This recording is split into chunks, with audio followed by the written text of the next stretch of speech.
किसान साथियों, हमारे लगभग सभी किसान साथी यूरिया खाद के बारे में काफ़ी अच्छे से जानते होंगे। यूरिया डालने से पौधे में हरापन आता है, ये भी सभी जानते हैं। यूरिया डालने से पौधे का विकास सही से होता है, ये भी सभी किसान साथी लगभग जानते ही होंगे। अब यूरिया से नाइट्रोजन की पूर्ति होती है, ये भी तो जानते ही होंगे। लेकिन यहाँ पे एक गलती हम करते हैं।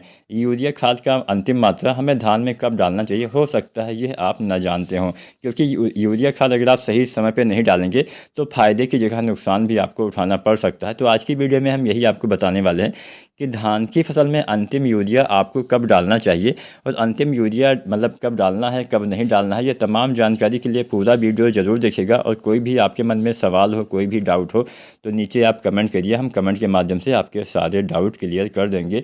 अगर आपने अभी तक चैनल को सब्सक्राइब नहीं किया है तो आप SRJ फार्मिंग चैनल को सब्सक्राइब भी ज़रूर करें।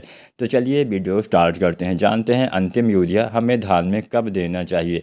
किसान साथियों, यूरिया खाद डालने से नाइट्रोजन की पूर्ति होती है। नाइट्रोजन की पूर्ति से पौधे का वानस्पतिक विकास सही से होता है, हरियाली आती है, अच्छी ग्रोथ होती है, हमें अच्छा उत्पादन मिलता है। अच्छा ग्रोथ, अच्छा उत्पादन तभी मिलेगा जब सही समय पे इसका इस्तेमाल करेंगे।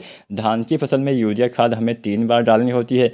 पहली यूरिया रोपाई के समय या फिर 1 सप्ताह के अंदर डालते हैं, दूसरी यूरिया 25 दिन के आसपास डालते हैं और अंतिम यूरिया की हम बात कर रहे हैं तो अंतिम यूरिया 50 दिन के अंदर डाल देना होता है। अब यहाँ पे एक गलती हम क्या करते हैं, जब धान में बालियाँ निकलने वाली होती है, फिर निकल रही होती हैं, तो भी कुछ किसान साथी यूरिया खाद का इस्तेमाल कर देते हैं।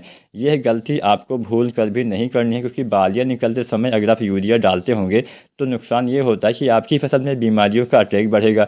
आपके पौधा जो अभी तक बालियों के निर्माण में अपना सारा ध्यान केंद्रित करके रख रहा था, वो अब आपके पौधे में बढ़वार को थोड़ा सा बढ़ावा देगा, मतलब पौधे का बढ़वार होना फिर से स्टार्ट हो जाएगा।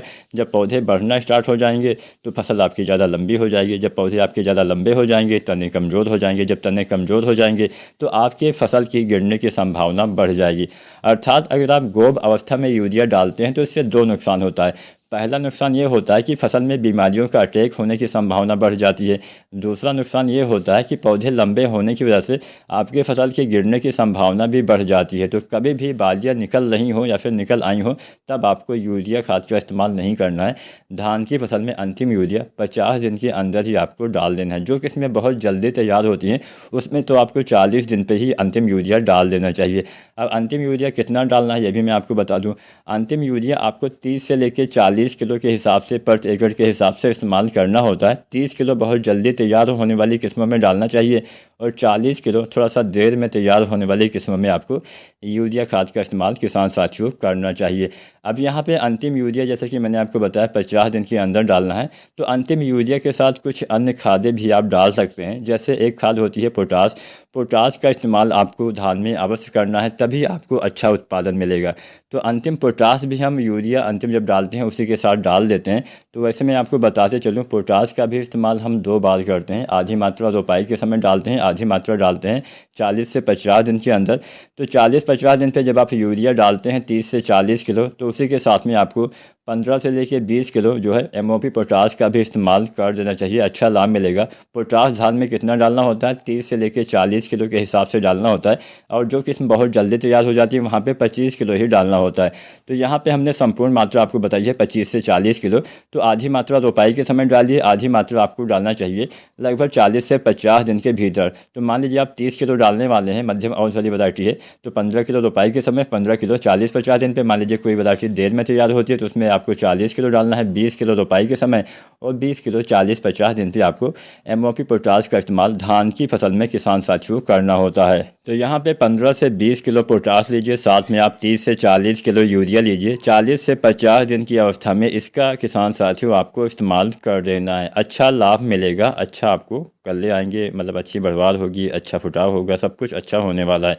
अब यहाँ पे क्या करना है, अब यहाँ पे एक सावधानी आपको और बरतनी होती है। जब भी आप यूरिया खाद मिट्टी में इस्तेमाल करिए उस समय खेत में नमी होनी चाहिए, लेकिन पानी भरा ना रहे, इस बात का भी ध्यान देना है। पानी अगर भरा रहता है उस अवस्था में अगर आप नाइट्रोजन की पूर्ति करते हैं, यूरिया डालते हैं, तो आपकी यूरिया हवा बन के उड़ जाती है, अमोनिया गैस बन के उड़ जाती है, जिससे आपको नुकसान हो जाता है। तो यहाँ पे यूरिया जब पानी भरा हो उस समय इस्तेमाल मत करिएगा, नहीं तो नुकसान हो जाएगा। तो यहाँ पे हमने यूरिया की मात्रा भी अंतिम बता दी। अब दूसरी मात्रा, मान लीजिए आपकी फसल भी 25 दिन की है तो आपको 30 से 40 किलो यूरिया दोबारा उतनी ही मात्रा में डालना होता है।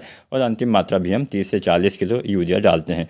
तो उम्मीद करते हैं वीडियो जानकारी पसंद आई होगी। वीडियो जानकारी पसंद आई है तो लाइक करें, कोई सवाल हो तो नीचे कमेंट करें और SRJ फार्मिंग चैनल को सब्सक्राइब करके बेल आइकन जरूर दबाएं। धन्यवाद।